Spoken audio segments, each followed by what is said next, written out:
Paytaxt Bakıda Riyaziyyat və İnformatika müəllimlərinin həmrəylik forumu keçirilib.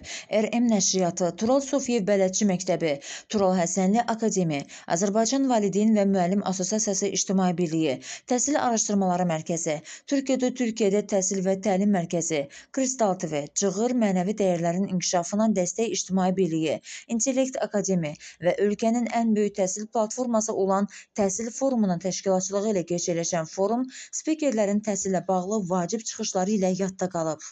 Burada riyaziyyat və informatika fənlərinin tədrisindəki çətinliklər, problemlər, eyni zamanda bu sahədəki mövcud potensial barədə önəmli mesajlar ötürülüb. Forumun əsas tərəfdaşlarından olan RM nəşriyyatının idarə heyətinin üzvü sahibkar Əli Əlibəyli hazırki təhsil sahəsindən danışarkən mövcud dərsliklər və müəllim hazırlığı, sözügedən nəşriyyatın əldə etdiyi uğurlardan və gələcək planlardan söz açıb. Qeyd edək ki, forumda bilik yarışlarında yüksək nəticələr göstərən müxtəlif siniflərdən olan şagirdlərə RM nəşriyyatının əməkdaşları tərəfindən vəsaitlər və sertifikatlar təqdim olunub. Qeyd edək ki, sözügedən fənlər üzrə ixtisaslaşmış elm adamları, professorlar və digər mötəbər şəxslər çıxış ediblər.